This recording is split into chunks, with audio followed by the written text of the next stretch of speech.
Bienvenidos a Pregúntale al Doc, el podcast donde encontrarás respuestas directas de los médicos especialistas a tus preguntas sobre salud y bienestar.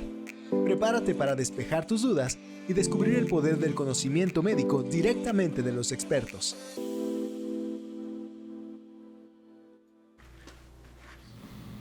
Gracias por acompañarnos en un episodio más de Pregúntale al Doc. Como ya lo saben, cada semana tengo como invitado a un médico especialista que nos platica sobre las principales enfermedades o padecimientos que atiende en su práctica diaria. Y el día de hoy estoy muy contento porque tengo aquí al doctor Carlos Alberto García Weckman. Él es médico especialista en cirugía. Vamos a platicar sobre lo que sucede dentro del quirófano, cómo llegas desde la consulta hasta el quirófano y lo que sucede después de una cirugía. Doctor, ¿cómo estás? Hola, buenas tardes, muy bien. ¿Y tú? Bien, gracias a Dios. Muchas gracias por acompañarnos, Carlos. Bueno, te voy a decir Carlos porque estamos aquí en confianza. Primero que nada, ahorita platicábamos que eres médico cirujano general y muchas veces algunos pacientes confunden con cirujano general con médico general. ¿Cuál es la diferencia? Sí, es algo bastante común. En general, cuando se refieren a nosotros, muchas veces las personas confunden el término de médico general porque en el título viene así, tal cual, dice médico cirujano. Antes decía médico cirujano y partero, hoy nada más médico cirujano, pero esa es como la licenciatura.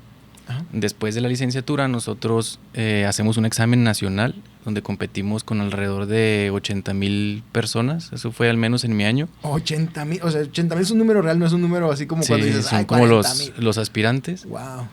Y pues ya los seleccionados para ese examen, pues entran a una residencia, que es una formación específica en cirugía. Uh-huh. La especialidad que yo tengo es cirugía general. Tiene el nombre general porque realmente hacemos muchas cosas. Pueden ser hernias, la vesícula es lo más común, pero también todo tipo de cirugía gastrointestinal, tiroides y también hernias de hiato, o sea, todo lo que es tubo digestivo. Okay. Que también de ahí viene otra confusión, como algo que la gente normalmente confunde, y es los gastroenterólogos. También es una especialidad diferente. Los gastroenterólogos entran a medicina interna y después de ahí se van hacia una especialidad específica que es gastroenterología. Son más en tratamiento médico del sistema de tubo digestivo y nosotros los cirujanos atendemos más enfermedades quirúrgicas del sistema digestivo. Ok. Bueno, ¿en dónde estudiaste tu licenciatura y tu especialidad? La licenciatura la estudié aquí en Ciudad Juárez, en la UACJ, uh-huh. Y la especialidad también en la UACJ, nada más que ya a cargo del Instituto Mexicano del Seguro Social. Ok.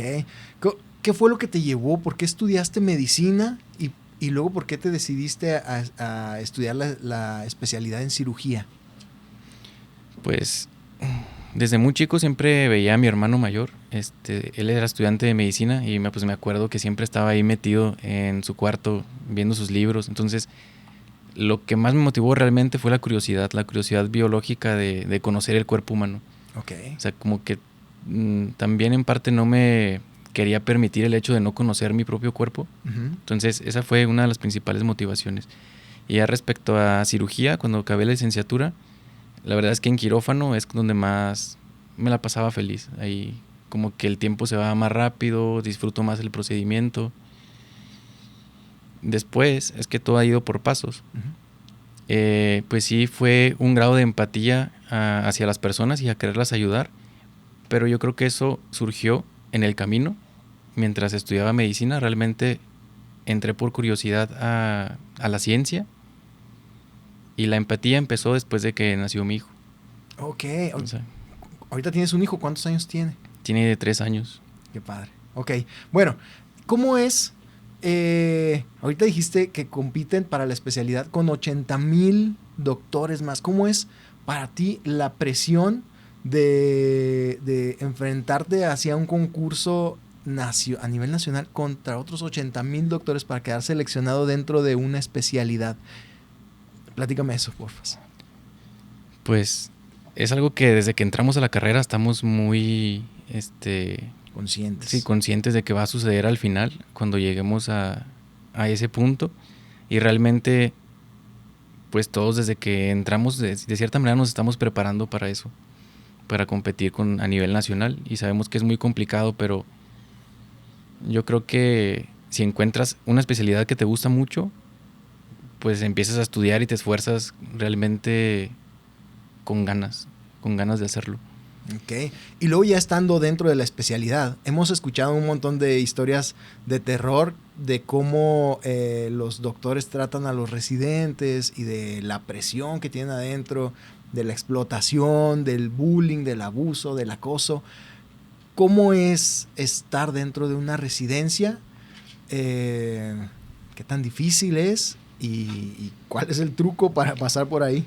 Bueno, pues ese es un tema como muy delicado en este momento por todo lo que, pues las noticias que han estado suscitando o saliendo a la luz después de tantos años. Uh-huh. Y pues hay opiniones encontradas respecto a eso. Yo creo que la formación médica sí es un poquito exigente, incluso hasta pues, similar a como formación militar. Uh-huh. Y hay una parte de mí que cree que debe ser así. O sea, que debe tener disciplina, el médico debe de tener algo de responsabilidad por los pacientes. Uh-huh. Y eso es algo que está muy bien establecido. Pero también hay situaciones en las que ocurre un exceso de poder, un exceso de autoridad. Y pues yo creo que ese es el reto de regular bien el poder para que no haya abusos, pero que tampoco haya una libertad en la que no importe el trabajo que estamos haciendo, ¿no? Porque tiene que ser preciso.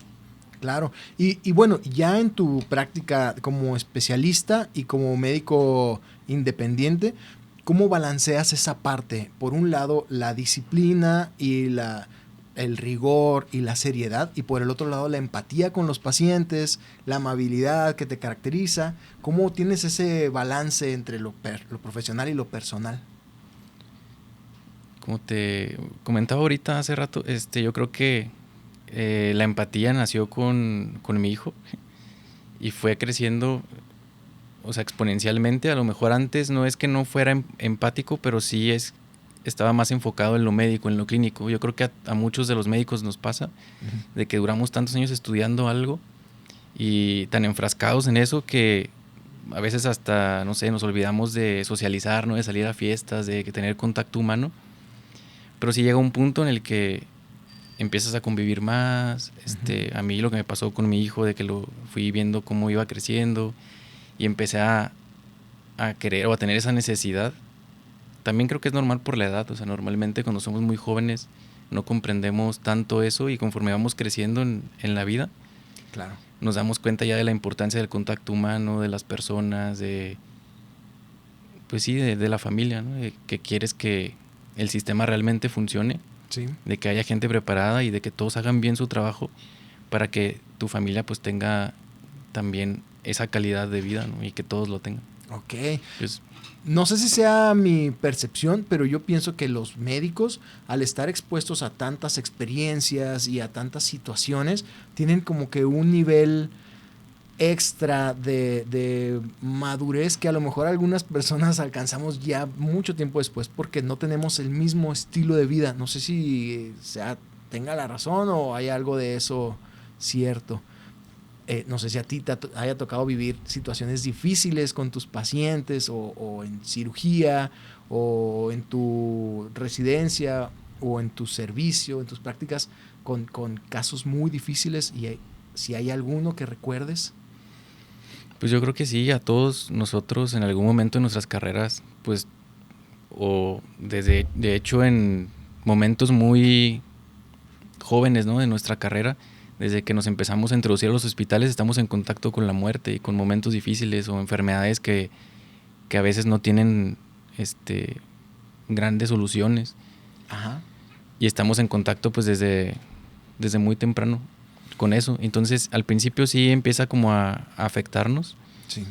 Y yo creo que con el paso del tiempo no es que nos vayamos haciendo menos sensibles a ello, pero creo que aprendemos como a enfocarnos en algo muy específico. O sea, yo creo que nos pasa que nos enfocamos en la enfermedad, en resolver el problema, pero son como desconexiones momentáneas. A lo mejor en el momento en el que estás operando, haciendo una cirugía, como que ahí no te puedes poner a pensar en emociones y tienes que resolver el problema.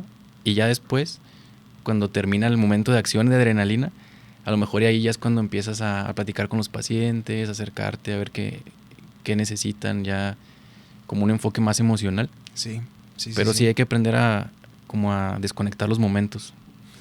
El otro día platicaba precisamente con un especialista radiooncólogo y le preguntaba cómo lidias con la parte emocional. No sé, si por ejemplo en el hospital se muere un paciente y le tienes que decir a los familiares, sabe que su paciente se murió, eso obviamente tiene una carga emocional para ti porque no dejas de ser un ser humano. ¿Cómo lidias después con esas emociones cuando llegas a tu casa, o cómo es en el trabajo cuando se muere un paciente, pero tienes que seguir trabajando porque al ratito vas a entrar a cirugía otra vez? Sí, pues es como esa parte de la desconexión de si tengo que seguir trabajando o algo, pues te concentras en lo que estás haciendo en el momento, pero sí siempre llega el final del día que ya estás, no sé, en tu cama, a punto de dormir y empiezas a pensar en todo lo que pasó en el día, y yo creo que justo ahí es donde empieza a sentirse el peso de lo que pasó. Claro. Ahora, bueno, ya cambiando de tema y yéndonos a tu práctica médica, ¿qué tipo de enfermedades son las que más atiendes en tu consultorio?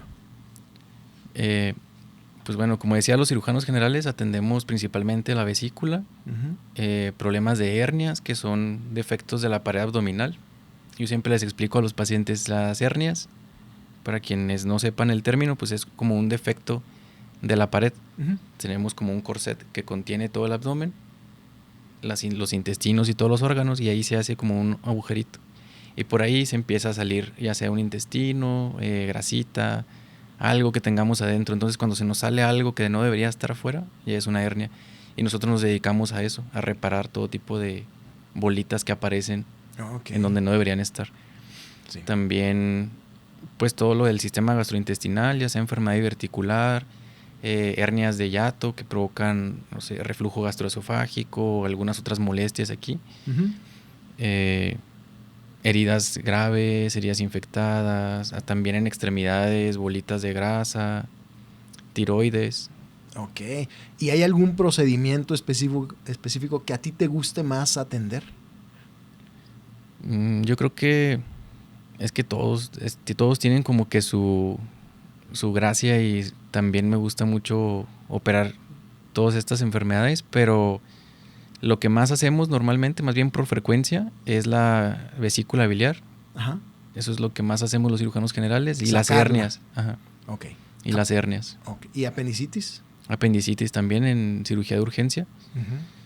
Lo que pasa con las apéndices es que pues, nunca sabes en qué momento va a empezar con el dolor, y siempre pues es cirugía de urgencia. Claro.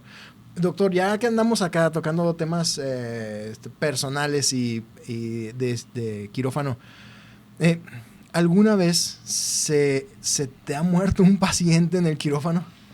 No, la verdad es que sí, muchos pacientes tienen ese miedo de la muerte en quirófano. Ajá. Pero yo creo que en mis años de formación y en todo lo que he estado en los hospitales, no he visto que haya ocurrido una muerte en quirófano durante una cirugía programada, una cirugía pues de rutina. Claro. Sí ha ocurrido y sí me he enterado de veces que ha ocurrido, pero normalmente son pacientes que, no sé, un baleado, algo que pues ya venía muy muy grave para el momento en el que llegó a quirófano. Okay. Porque realmente las cirugías son muy seguras en la actualidad. O sea, tenemos un equipo de especialistas que están pues específicamente pensando en todo lo que puede ocurrir en una cirugía. Sí. A lo mejor desde una alergia, un medicamento, una reacción que no esperábamos. Sí pueden ocurrir muchas cosas que son fuera de nuestro control, pero sabemos cómo corregirlas o sabemos cómo actuar respecto a eso. Y claro, pues en eso se ha basado nuestra formación, en enseñarnos cómo actuar cuando hay una eventualidad o algo adverso. Claro, y es que la verdad la mayoría de los pacientes, yo creo que todas las personas cuando vamos a entrar a quirófano, tenemos miedo de morir en el quirófano, ya sea por anestesia o porque la verdad no sabemos lo que va a pasar adentro, y sí sentimos y decimos, híjole, ¿y si no salgo de aquí del quirófano? Pero entonces dices que en una cirugía programada es muy raro que alguien muera. Sí, es extremadamente raro.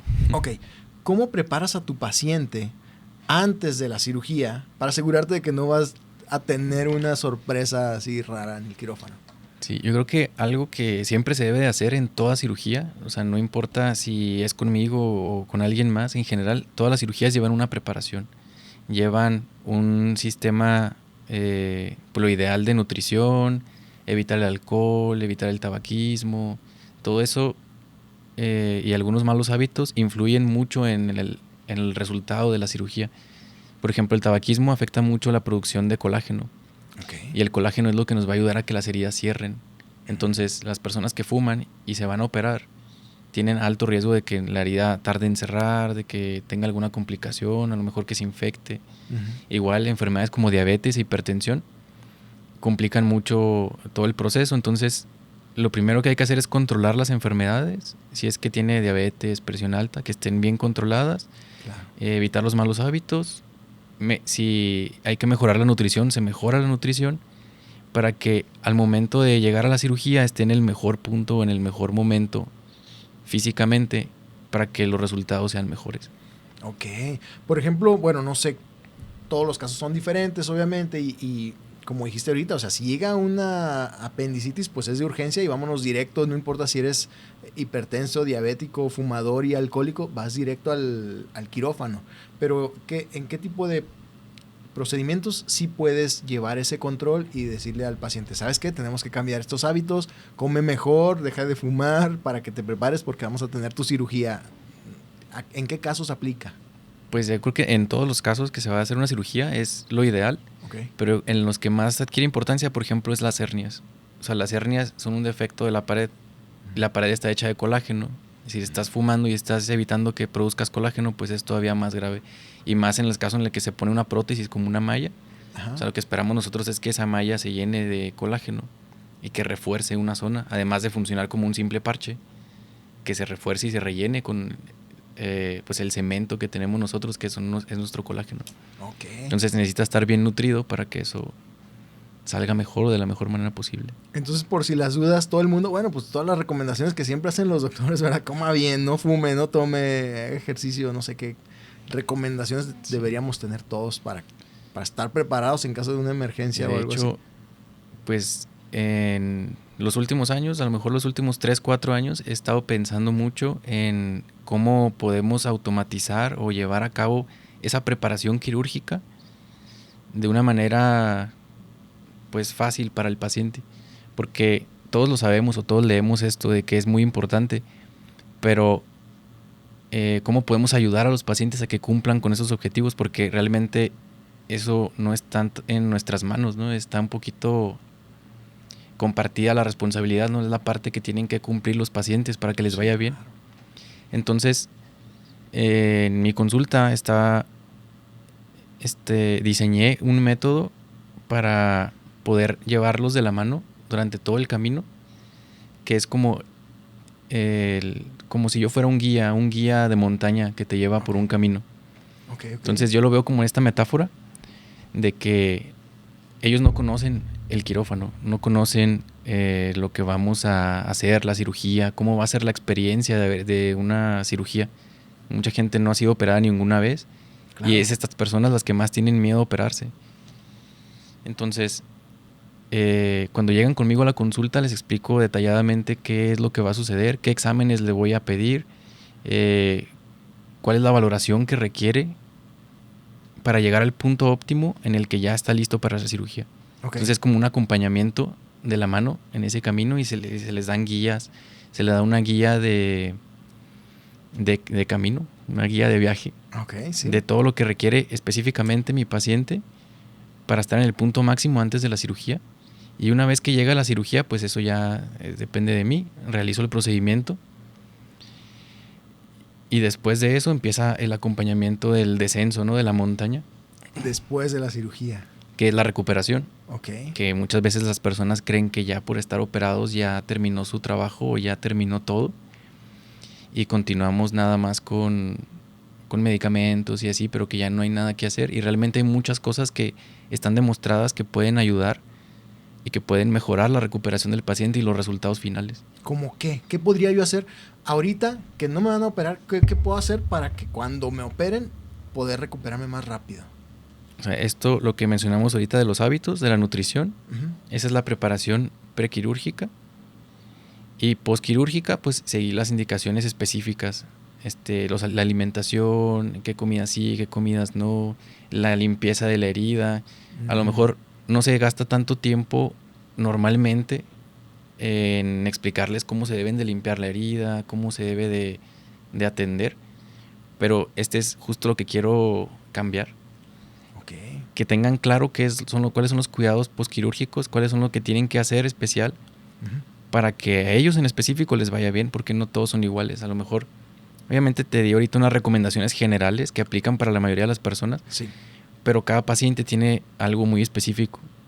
Entonces yo creo que el cambio está en educar a los pacientes y decirles, mire, si usted hace estas acciones que a lo mejor son sencillas, puede mejorar muchísimo sus resultados. Claro. Y ese es el acompañamiento que estoy proponiendo como la nueva normalidad o la nueva experiencia de atenderte con un cirujano. Oye, eso está padre, está suave, porque tienes razón, la mayoría de las personas nunca han estado, porque a mí sí me ha tocado estar en una cirugía que te operen, pues. No sabemos lo que va a pasar, no sabemos qué va a pasar antes, ni qué pasa durante la cirugía, y tampoco sabemos qué pasa después. Entonces, pues saber que hay un doctor que se está encargando de crear una metodología para llevar al paciente desde la consulta hasta la recuperación, pues es como que padre tener un guía precisamente para la operación. Platícame un poquito, sin entrar en demasiados detalles por el tiempo, ¿qué sucede dentro del quirófano? Por ejemplo, ya llegas, te llevan al quirófano, estás en la camilla y te ponen la anestesia y te quedas dormido.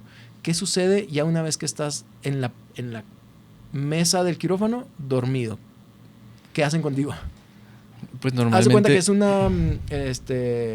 una cirugía de vesícula, una colecistectomía por laparoscopía.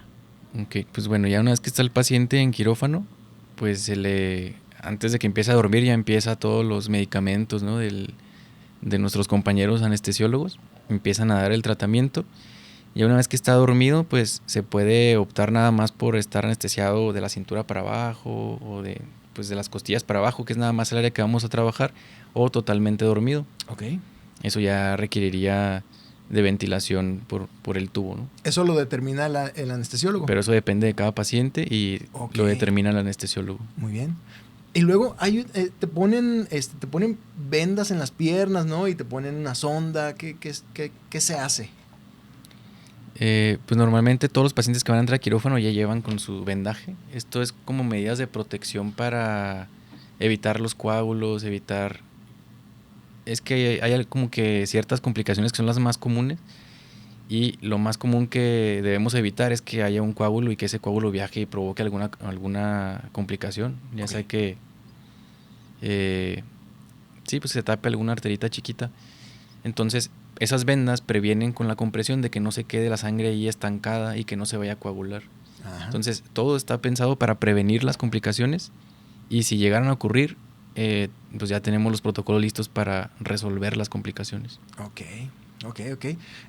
Doctor, bueno, ya tal vez en otra ocasión me gustaría profundizar sobre algunas cirugías muy específicas, porque cada una es diferente y tienen procedimientos muy interesantes. Por ahora, si alguien quiere consultarte, ¿en dónde te pueden encontrar? Estoy en el Centro Quirúrgico de Lourdes. Ahí está mi consultorio en la planta alta, en el edificio principal. Está el edificio principal y otros edificios donde está cafecito y demás negocios. Estoy en el edificio principal subiendo las escaleras. Ok. ¿Redes sociales? Y estoy también en Facebook y en Instagram. Me pueden buscar por mi nombre, así Dr. Carlos García Weckman, y ahí va a aparecer en las dos. Muy bien. Y ahí también están mis contactos, números de teléfono. En Doctoralia también aparezco. Claro. Y si no, pues en Google, ¿no? Yo creo que te pueden buscar tu nombre. Ahí te encuentran.